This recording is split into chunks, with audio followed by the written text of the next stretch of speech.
Welcome everyone. आज हम कुछ टर्मिनोलॉजी देखेंगे जिसमें से अक्सर हम उसे सुनते हैं लेकिन उसका जो मीनिंग होता है वो हमें पता नहीं होता है, और अगर पता भी होता है तो उसका एग्जैक्ट मीनिंग हम नहीं जानते हैं। तो चलिए हम स्टार्ट करते हैं। पहला टर्मिनोलॉजी हमारा है बायोलॉजी। बायोलॉजी जिसमें कि हम लाइफ की स्टडी करते हैं। अगर कहीं भी लॉजी वर्ड आता है तो उसका मतलब होता है स्टडी करना। तो यहाँ पे हम बायोलॉजी में लाइफ की स्टडी करते हैं, तो इसका मतलब हो गया study of life is called biology. तो हम यहाँ पे लिखते भी जाएंगे biology study of life.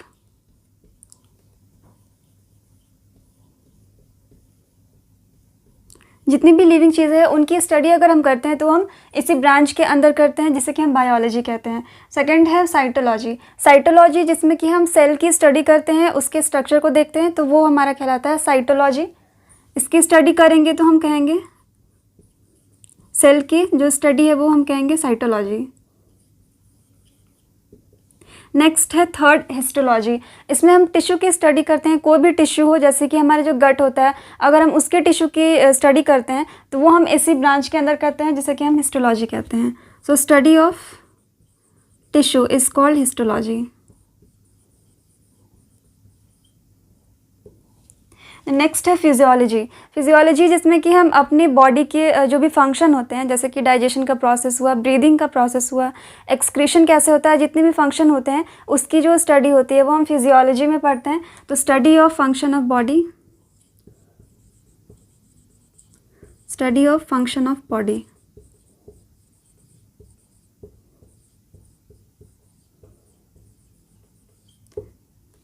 Next है fifth number हीमोलॉजी।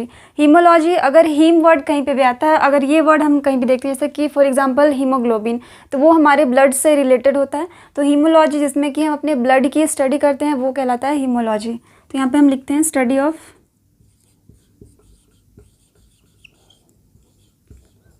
Of blood. Heme part जो होता है वो हमारे ब्लड का पार्ट होता है, उसी से ये नाम लिया गया है। ये वर्ड जो है हमारे ब्लड से रिलेट करके लिया गया है। तो study of blood is called hemology. Next है एंजियोलॉजी। एंजियोलॉजी में हमारा जो ब्लड होता है वो कैसे सर्कुलेट करता है हमारे बॉडी में, उसका ट्रांसपोर्ट कैसे कैसे हमारे बॉडी में होता है, वो जो स्टडी होती है हम इसके अंदर करते हैं एंजियोलॉजी में। तो study of circulation, study of blood circulation, study of blood circulation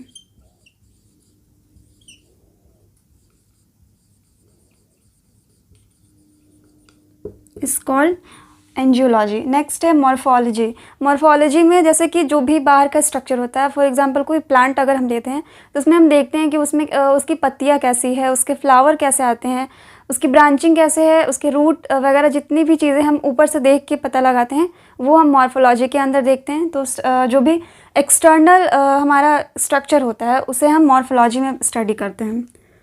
तो study of external structure, EXT short में हम लिखेंगे एक्सटर्नल के लिए स्ट्रक्चर।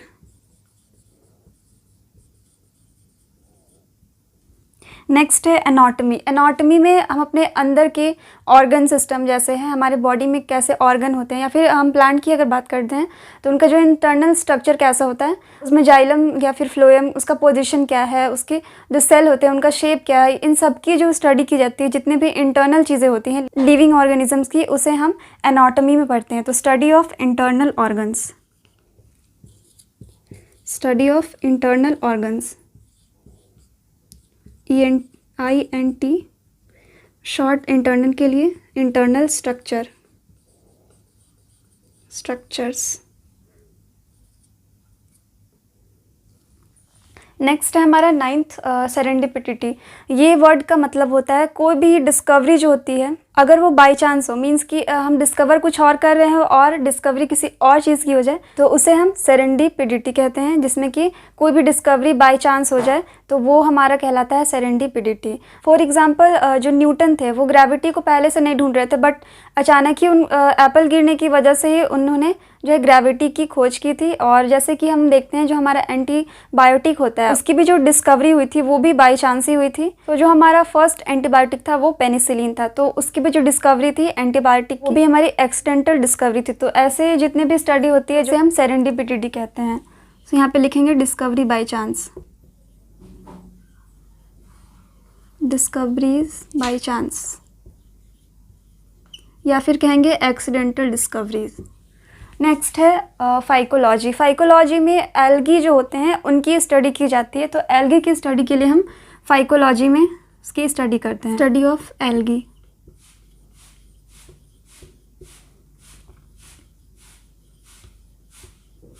नेक्स्ट है 11th नंबर माइकोलॉजी। माइकोलॉजी में हम फंगस की स्टडी करते हैं, यानी कि फंजाई की जो स्टडी होती है उसे हम माइकोलॉजी कहते हैं, स्टडी ऑफ फंजाई।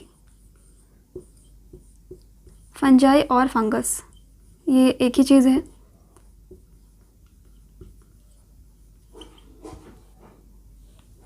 नेक्स्ट है 12th नंबर टॉक्सिकोलॉजी। टॉक्सिकोलॉजी में हम जो भी टॉक्सिक सब्सटेंस होता है या फिर पॉइज़न होता है उसका जो इफ़ेक्ट होता है, उन सब की जितनी भी चीज़ें पॉइज़न से रिलेटेड होती है वो हम टॉक्सिकोलॉजी में उसकी स्टडी करते हैं। तो effect of poison,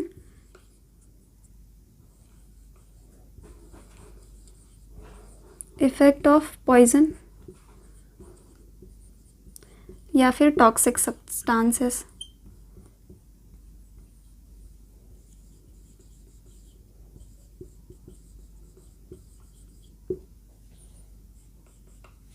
next 13 number pedology.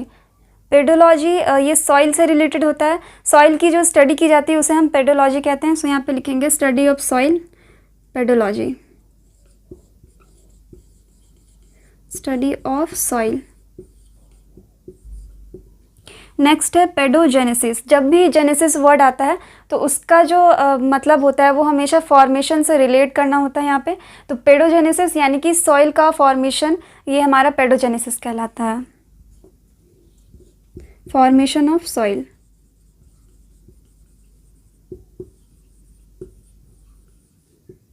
तो जेनेसिस वर्ड का मतलब होता है फॉर्मेशन। जब भी जेनेसिस वर्ड आता है तो वहाँ पे हम फॉर्मेशन उसे उस वर्ड का मतलब समझते हैं। नेक्स्ट है 15 लास्ट एंथोलॉजी। एंथोलॉजी जो फ्लावर होता है उसकी स्टडी को हम एंथोलॉजी कहते हैं। सो यहाँ पे लिखेंगे हम study of flower, study of flower is called anthology. तो यहाँ पे हमने 15 जो टर्मिनोलॉजी है उसे यहाँ पे कंप्लीट करते हैं।